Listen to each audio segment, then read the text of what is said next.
गुरुजी, जैसे बहुत से लड़के मिलते हैं, आदमी मिलते हैं, वो उनसे भगवान के बारे में बोलने पे वो बोलते हैं कि तुम कभी देखे हो, कैसे होते हैं, क्या होते हैं।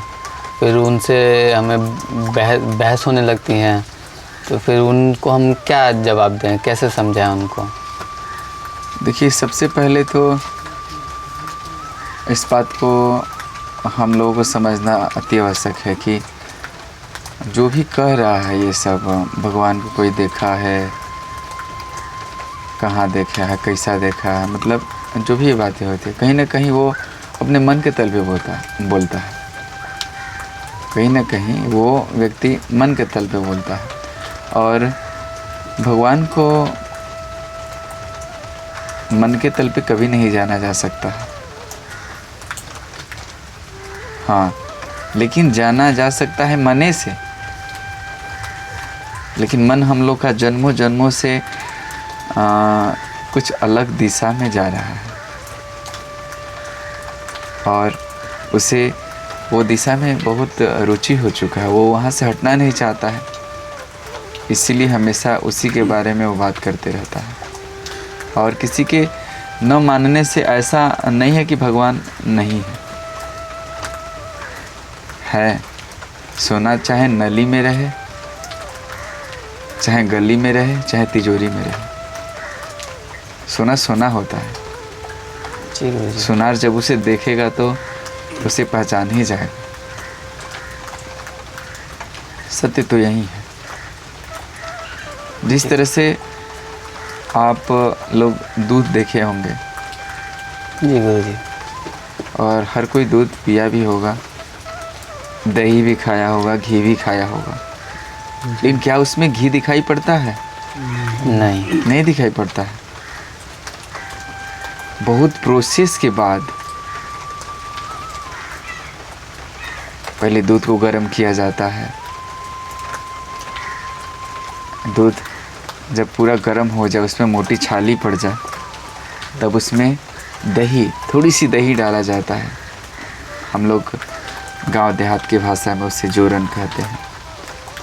फिर कुछ घंटे बाद फिर वो दही जम जाता है। फिर उसके बाद हमारे ही घर परिवार में हमने खुद देखा है, आप लोग भी देखे होंगे, माताएं, बहनें, माई बहन, दादी, जो भी घर में उस दही को मथनी लगा के, जो लकड़ी का एक होता है, उसे कितना देर तक वो लोग महती थी, तब जाके उसमें से मक्खन निकलता था। मक्खन के बाद कुछ प्रोसेस के बाद उसे आग में गर्म करने के बाद फिर से वो शुद्ध घी निकल जाता था। अब कोई बोले कि कोई घी को देखा है? सत्य तो यही है कि भाई उस दूध में घी नहीं दिखाई पड़ रहा, लेकिन कुछ प्रोसेस के बाद उसमें से वो घी को निकाल के और सब कोई देख लेता है और उसे दीपक जला के उजाला भी कर दिया जाता है। और उजाला हो भी जाता है। यदि दूध जला के आप चाहो कि वो उजाला हो जाए तो हो पाएगा? नहीं हो पाएगा, नहीं होगा।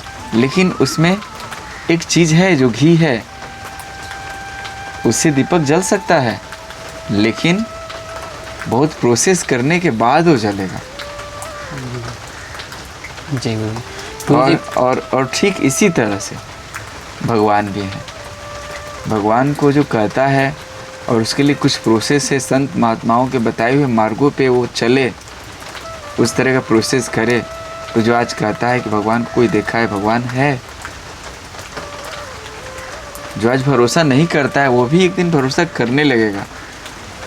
आज वो कहता है तो आप उसकी बातों को बुरा ना मानिए, क्योंकि नहीं जानता है, और जो नहीं जानेगा बोलेगा ही। यही सत्य है।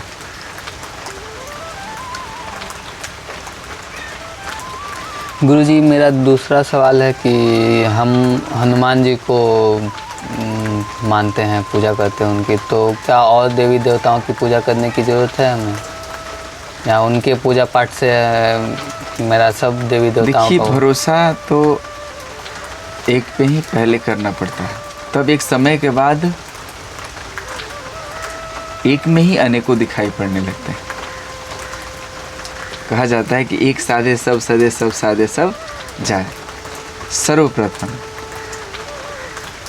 इतना तो जरूर करना होता है कि एक किसी पे भरोसा करिए, किसी एक पे भरोसा करिए, किसी एक देवी देवता पे भरोसा करिए, और उन पे भरोसा करने के बाद एक समय ऐसा आ जाएगा कि आप सब पे भरोसा करने लगिएगा और कहने लगिए सब एक ही तो है, किसी से कोई भेदभाव नहीं करिएगा। और आप ये भी कभी नहीं कहिएगा आप तो उनको मानते हम तो इनको मानते, ये नहीं कहिएगा। आप तो ये कहिए कि यार सब तो एक ही है। जिस तरह से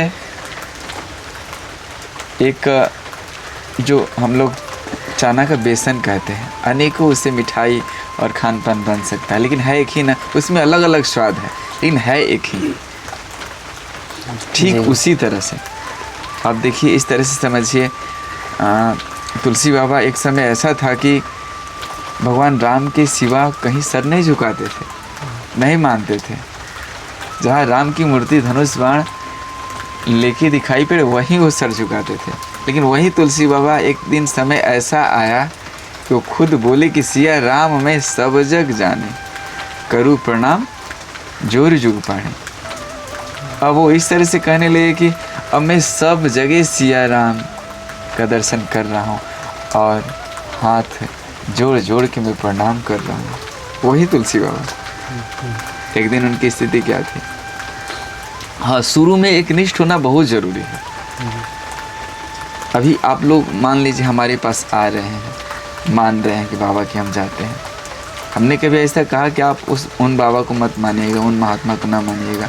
हम तो हमेशा कहते हैं कि संत भेष में एक चोर भी दिखाई पड़े और सच में वो चोर भी हो तो आप उसके चोरी पे ध्यान ना दें, उस भेष को प्रणाम कर लीजिए।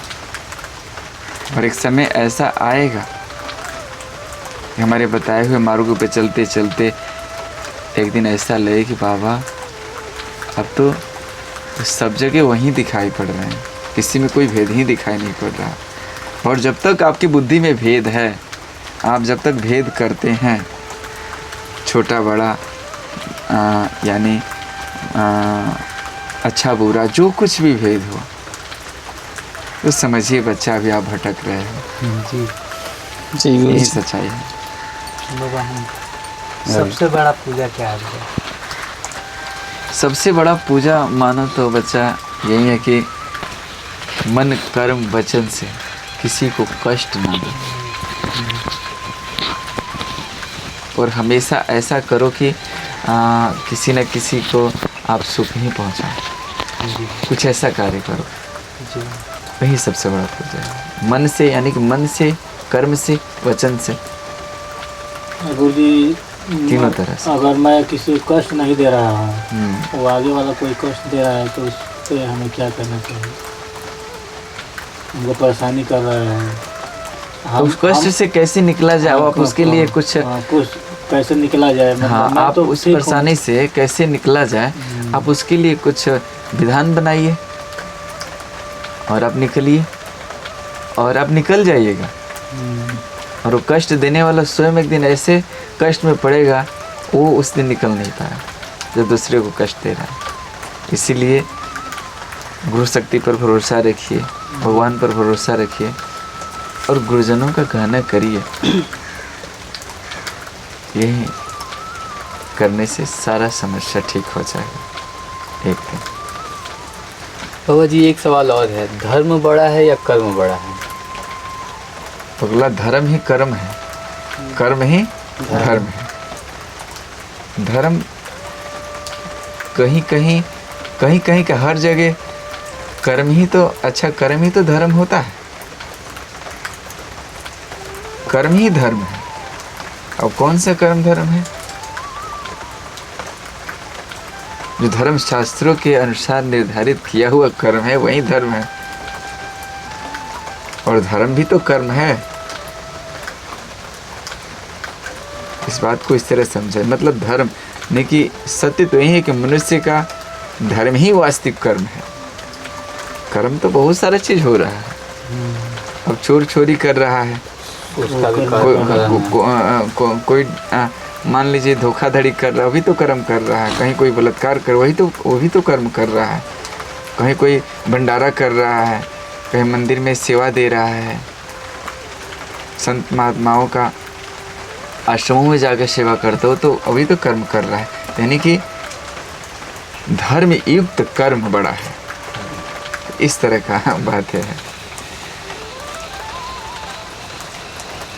और किसी के मन में कोई विचार हो? बाबा जी हम पूजा करते हैं, वो भगवान हमसे पूजा ले रहे हैं नहीं ले रहे हैं, कैसे पता चलेगा हमको? पहले तो आप इसकी चिंताएं छोड़ दीजिए। पहले तो आप इसके बारे में सोचना ही छोड़ दीजिए कि भगवान हमारी पूजा ले रहे हैं कि नहीं ले रहे। ये तो आगे की बात है, इसके बारे में तो बहुत कुछ कहा जा सकता है, लेकिन बहुत लंबी चौड़ी बातें नहीं करना चाहते हैं, लेकिन समझ जाइएगा। पहले आप ये सोचिए कि हम जो भी पूजा दे रहे हैं श्रद्धा भाव और प्रेम से दे रहे हैं कि नहीं दे रहे हैं। यदि आप श्रद्धा भाव प्रेम से वो पूजा दे रहे हैं तो प्रभु को तो श्रद्धा भाव प्रेम से तो कुछ भी स्वीकार है। गुरुजी मन और धर्म में क्या अंतर है? हाँ, मन और धर्म में क्या अंतर है? मौन और धर्म में बच्चा बहुत अंतर है। इसके बारे में तो ऐसे अंतर है कि कोई सटावे नहीं। धर्म धर्म होता है और मन तो इसको बहुत बरसों तक यदि ट्रेनिंग दिया जाए तब ये मन धर्म युक्त मन होगा। ये जन्मों जन्मों से ऐसा ही एक कार्य किया है जो धर्म से हटके हो, हमेशा नरक की तरह ले गया है ये मन। अब इसको बहुत प्रयास करने के बाद एक दिन ये मन धर्मयुक्त मन होगा, तब इसकी नज़दीकी काफ़ी हो जाएगी धर्म में और मन में। नहीं तो बहुत दूरी है। इसके बारे में हम कितना भी कहें तो फिर कह नहीं पाएंगे कितना दूरी है धर्म से और मन से। और यही मन एक दिन इसको प्रयास करते करते धर्म की तरफ ले जाते एक समय के बाद ये मन धर्म हो ही जाएगा। और धर्म और अधर्म का कैसे पता चलता है? धर्म और अधर्म, धर्म क्या है, धर्म क्या है, जी। कैसे पता चलेगा? जी धर्म को इस तरह से देखा जाए कि हम किसी को शांति और आनंद की प्राप्ति करवाएं या करें, किसी प्रकार का किसी को तकलीफ ना दें, जी उसको मेरी वजह से कोई तकलीफ ना हो या स्वयं को ना हो, शांति और आनंद से भरा रहे मन, सामने वाला का भी मेरा भी, वही धर्म है। और इसके विरुद्ध कोई भी कार्य है वो अधर्म ही है। और एक ये भी देखिए, हर समय का अलग अलग धर्म भी हो जाता है, जी धर्म बदलते रहता है। आप छोटा बच्चा को देखें होंगे, उसका तबीयत खराब हो जाता है या उसका बड़ा फोड़ा हो जाता है, उसके माता पिताजी ले जाके डॉक्टर के पास उसके पैर हाथ या कहीं भी उसका फोड़ा हुआ उसको पकड़ के दबा के इंजेक्शन दिलवा के उसको ब्लेड से उस फोड़े को फरवा देते हैं। क्या उसमें उसका कष्ट नहीं होता होगा? बच्चे का कष्ट होता था, लेकिन फिर भी वो धर्म बन गया। क्यों धर्म बन गया? कि उसके हित में है, उसका उससे कल्याण है। वो माता पिता के धर्म बनता है कि उसको कष्ट पीड़ा होए चाहे कुछ भी हो, उसको पटक के कितना बड़ा इंजेक्शन को खुबवाओ भाई, उसको घाव को फड़वाओ। यही उस समय का धर्म हो जाता है। गुरुजी, अगर धर्म और अधर्म है तो करने वाला जो व्यक्ति करता है उसको पता कैसे चलेगा कि वो धर्म कर रहा है या अधर्म कर रहा है? जो कार्य करने से शांति और आनंद की प्राप्ति हो तो समझ जाओ कि वो धर्म है।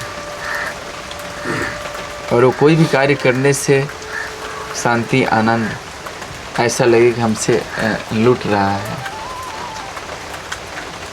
हम अशांत होते जा रहे हैं, व्याकुल होते जा रहे हैं, गुस्सा क्रोध से भरते जा रहे हैं, यानी हम पूरी तरीके से परेशान होके जो कार्य करते हैं वह धर्म कार्य है।